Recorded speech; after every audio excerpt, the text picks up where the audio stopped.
NFL therapy. Is this some radical new therapy? After week one, I think it is safe to say that several different types of football fans will be needing therapy. I think king of all of them are the Wisconsinites from Green Bay. My God, was that a demolition derby with Jameis Winston at the driver's seat? What did you think of the Packers Saints game? I thought it was a nightmare for anybody who even cares about Green Bay. I don't even just mean the team. I mean the city.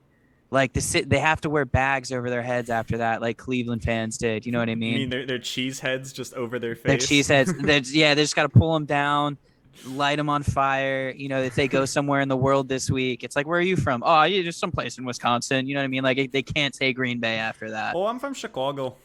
Yeah, exactly. Go Bears. The But Bears. so yeah, but no, I am upset. Honestly, I have a soft spot for the Packers.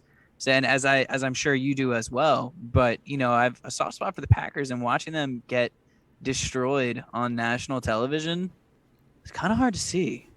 They are kind of the favorite child, I want to say, of the NFL, and I think it's due to their rich history there and Lambeau and the fact Being that they are publicly owned. right Yeah. first Super Bowl, such a just rich history. But to read off some stats, and wow, do I feel bad about doing this? Aaron Rodgers, 15 for 28, a total of 133 yards, zero touchdowns, and two of the rookiest interceptions that I have ever seen. His first one is what we refer to in the NFL as an arm punt, except this punt was returned for 50 yards.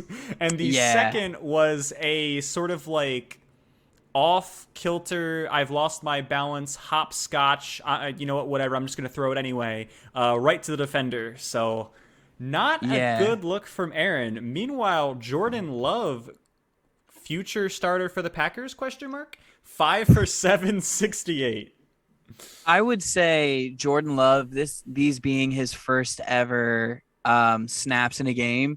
I mean, you know, he threw 7 balls, went 5 for 7. I don't think that we can take enough from it. Obviously, I would love to see him become their starting quarterback of the future. I mean, you know, Aaron Rodgers is 37, 38, so he doesn't have a lot of time left. And after him ignoring the team this whole offseason, doing this whole thing, him and Devontae Adams. You know, I love my guy Tay, but I didn't necessarily love that he was supporting him. Taking the whole offseason off, it really showed just how bad he was. I mean, he had more touchdowns in Hawaii than he had in that game, which is disgusting to think about. You know what I mean? I think that Aaron was still under that waterfall with Shailene taking selfies, honestly, based on what I saw.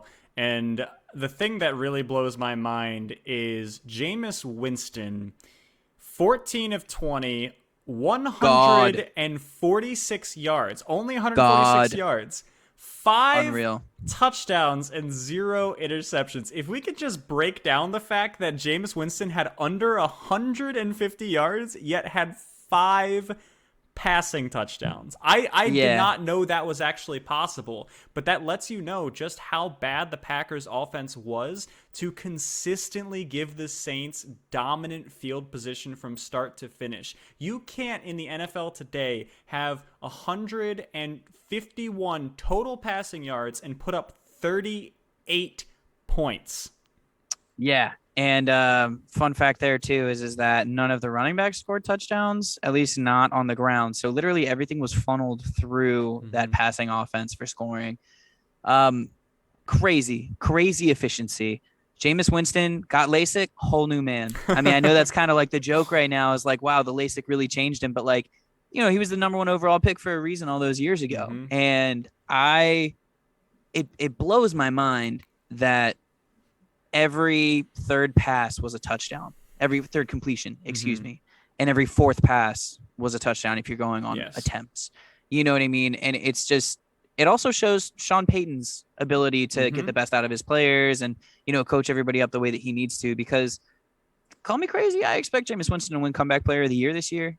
You know, Most I know that likely. there's a lot of players who could vie for that or who could really be somebody like that. But Jameis Winston, I'm a truther. I think he's going to be dominant. I don't think he has to throw for 500 yards a game to be dominant. If anything, he has proven in the past that throwing for 500 yards a game is not best for Right. Jameis Winston. You know what I mean? It's about efficiency. Yeah, absolutely. And I fully expect him to be about as efficient as it gets moving forward. So I do have one caveat and one fun fact. The caveat is that Jameis Winston does have those 5 touchdowns. However, I do need to say in the Packers' defense that I believe it was the 3rd touchdown, but right before that there was a not great pass from Jameis. It was picked off. It was returned for 40 or 50 yards.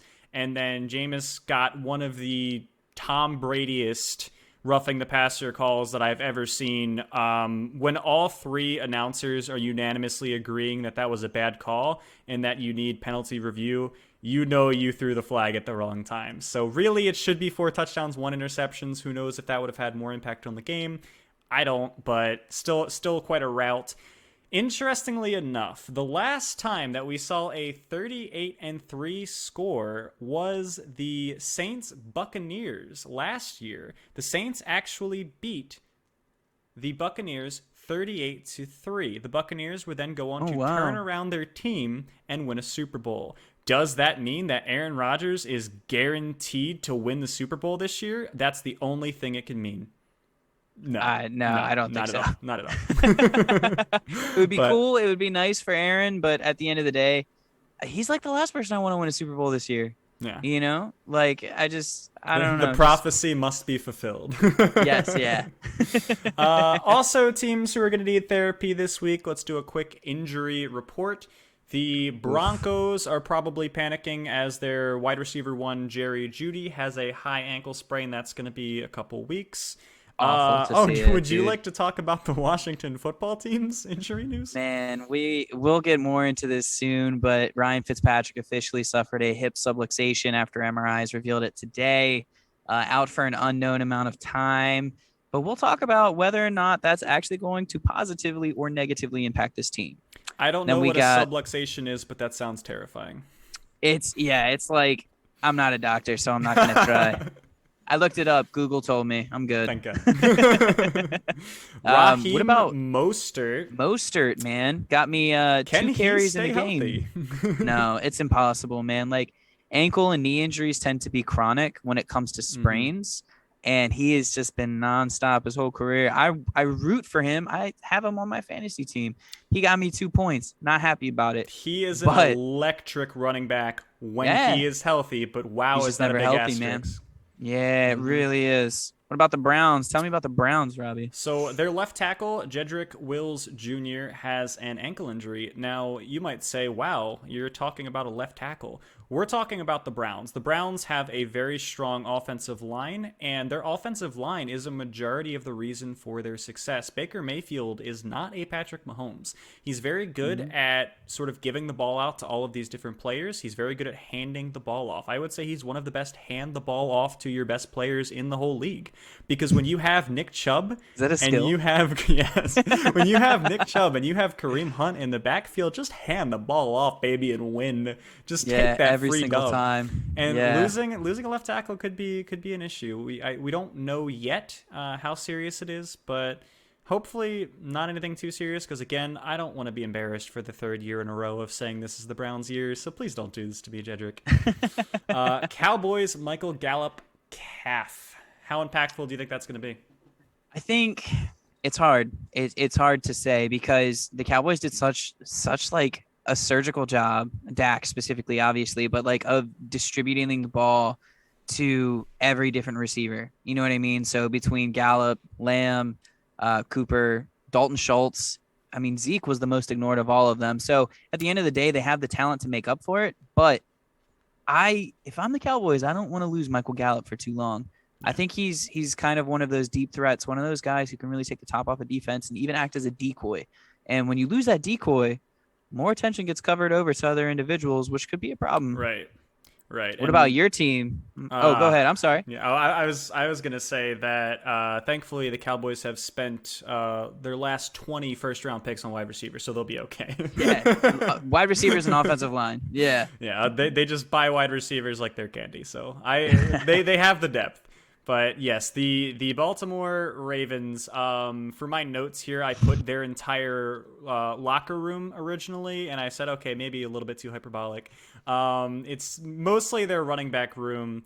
and that is literal. That is That is literal. not hyperbolic, man. Yeah, Of the 4 running backs that they had on their roster, J.K. Dobbins out for the season, Gus Edwards out for the season. Justice Hill, I don't know if he's out for the season, but I know it's Achilles. he tore his I would Achilles. take a guess and say he's out for the season. He's not playing this year. When you get to the point where you're looking to pick up Latavius Murray and Le'Veon Bell in 2021, that's when you know that your running back room is not looking so great. Thankfully, we do have Lamar Jackson, so we will always have a rushing attack. But I really don't like Lamar running as much as he does because there's a concern of when you have one player running your entire offense, when he goes down, you're toast. And I think that the Browns game from last year demonstrated that, where Lamar had to go to the bathroom or whatever they said, Yeah. cramps. So we know what we know what was actually happening. Everybody knows what happened. But yeah. our offense He did the walk. We immediately- know the walk, man. Our offense immediately stalled out. So concerns about that. Baltimore also might not have their D tackle. They just lost their cornerback Marcus Peters for the year. ACL, man. We had 4 Yeah. or 5 large for the year injury reports in just the past month. So if any team bounces back well from injuries, it's the Baltimore Ravens. But you can only have so much depth. I mean, how many free agents can we tear their ACLs before we run out of free agents? Yeah, and then cap room. You guys are cap strapped, man. There's only $3 million in cap space for Baltimore, and they had to restructure some contracts, to try and make sure that would be something they could do. Is sign Latavius Murray, sign Le'Veon Bell, sign. I'm pretty sure Devontae Freeman is on the practice squad now too, or at least he worked out recently. So like, you have a lot of aging running backs. You have a lot of guys in that locker room that they're not bad guys, I'm sure, but you never wanted to have them there because they're past their prime. So I got a soft spot for y'all. I'm hoping you guys recover from it. I'm sure you will. But I also have Lamar in many fantasy leagues, so might be beneficial for me to have the number 1 running back and quarterback. Well, when you run out of weapons, sometimes you just got to pull out the nuclear missile and hope it pays off. Got to be the entire offense, man. I'm knocking on wood. He will. Yeah. So we're going to be skipping the Ravens update today, as again, there's really not that much to report on other than their entire locker room is in casts and on wheelchairs at the moment. But so we will be skipping the Ravens update. Their game will be tonight against the Raiders. So hopefully next week we'll have 2 games to report on for them, but for this week, none.